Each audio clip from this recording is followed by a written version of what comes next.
Rec League podcast. Tell your friends, tell your neighbors, tell your family, tell your haters. Available on Anchor, Spotify, Google Podcasts, Apple Podcasts, Radio Public, Good Pods, Pocket Cast, Breaker, and Stitcher. At Rec League Podcast on Facebook, YouTube, Instagram, TikTok. At Rec League Pod on Twitter. Episode 107. Available now. Yo, whether you watching this from Facebook, Twitter, click the link in my Instagram, or YouTube itself. What up, world? I just watched John Wick, Chapter 4. The fourth movie in the John Wick franchise. It stars Keanu Reeves, Donnie Yen, Ian McShane, Hiroyuki Sanada, Lance Reddick, R.I.P., Bill Skarsgård, Scott Adkins, Natalia Tena, Rina Sawayama. I hope I'm saying these names right. Shamir Anderson. I feel like I'm missing Clancy Brown, Lawrence Fishburne. Holy shit. Cast is massive. This world is massive. It's directed by Chad Stahelski. He directed the other three. Stunt fight coordinator from The Matrix, if y'all were unaware. This is obviously following the events of Parabellum. John Wick. I mean, it's been 4 years. Can I spoil 3? John Wick, at the end of 3, John Wick got shot by Winston. He got collected by the Bowery King, and he got, nursed back to health or whatever. So Bill Skarsgård, playing a dude from, I guess, on detail from the high table, basically wants to put anything John Wick is doing to an end. And he, he's on John Wick's ass, and it gets to the point that they're gonna duel. John Wick, basically Neo versus Pennywise to the death. I mean, it's kind of like everything that I wanted this movie to be. Like every you get invested in every character, good or evil, whichever side of this line you're rooting for.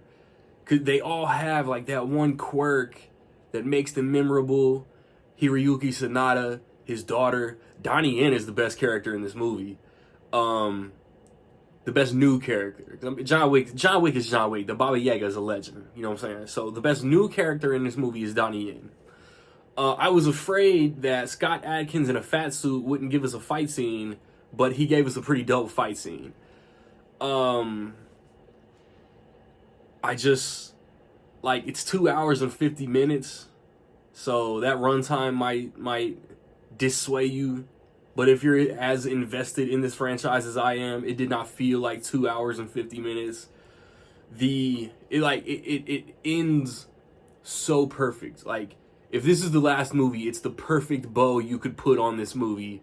But if they I feel like it's gonna do like crazy money, and Lionsgate, trying to milk the cash cow like they're about to do with Hunger Games, is gonna find a way to do John Wick Chapter 5. They're already doing the ballerina. They've recast Ana de Armas to play one of the ballerinas from Angelica Houston's school in Parabellum. Like, I'm curious what this franchise has for the future.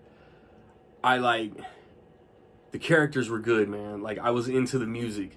The fight scenes in all 4 of these movies are just so well choreographed.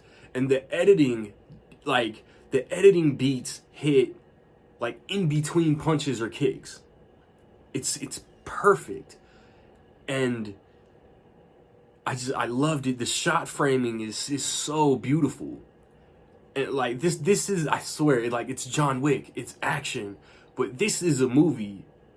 Maybe this is a franchise that like action fans can love, but also like technical film snobs that look so deep into the art of making the movie can love these movies. I just like I don't want to give anything away. This is obviously one of my most anticipated movies all year. But it's like it's so good. It's so good. I just like, man, just like when you think John Wick is beat, like John Wick is the baddest dude in this world, hands down. Everybody knows it. But just when you think he's about to like lose, he just finds a way. Whether it's Keanu Reeves, whether it's a stunt guy, it all looks realistic, and it's just like I said, so well choreographed. I feel like I rank this last of the four.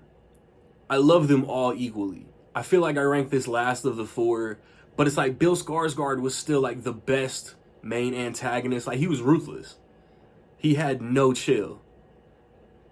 But then like whether Parabellum, you say Asia K. Dillon as the adjudicator, or Mark Dacascos because he had like the final fight, right? But then 2 had like Common and Ruby Rose and Buddy from the High Table. I just can't remember his name. And then obviously the first movie, Alfie Allen. Like there's every like primary antagonist, Michael Nyqvist, every primary antagonist in all 4 of these movies has been great. But like, Bill Skarsgård just had like some like smarmy, weaselly thing about him that I put him at the top. I don't know, man. Like this was like the calm moments were interesting. The fight scenes were so good. Like there's tension throughout this movie. Like just waiting for the next fight scene. And it's like the different weapons. It's not just guns. It's not just fists. It's swords, it's nunchucks, it's bow and arrow, it's pistols, like, and like guns, pistols, like the pistols are legitimate pistols.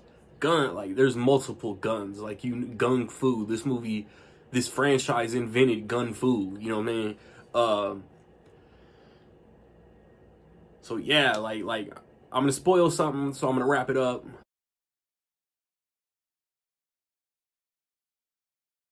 And with that being said, favorite movie all year, in my opinion, John Wick Chapter 4 is dope as fuck.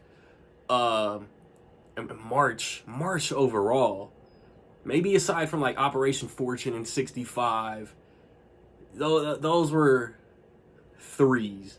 Everything else has been like really enjoyable this month, man. March in general, banger after banger after banger. Have you seen John Wick Chapter 4, man? What you think about it? Positive, negative, somewhere in between? Let me know. I recently put up reviews for Shazam, Fury of the Gods, 65, Scream 6. Next weekend, Tuesday, be on the lookout for the next DC animated movie review, Batman: The Doom That Came to Gotham. And then next weekend, I will most likely than not watch Dungeons and Dragons, Honor Among Thieves. The weekend after that, Super Mario Brothers and Air come out. Hopefully I'll have reviews for all 3 of those for y'all, man. The podcast will be back in 2 weeks. I will not skip another podcast episode. Second quarter preview, man. Like, subscribe, comment. Find me where you find me, man. Don't know where to find me. Watch these credits. Peace.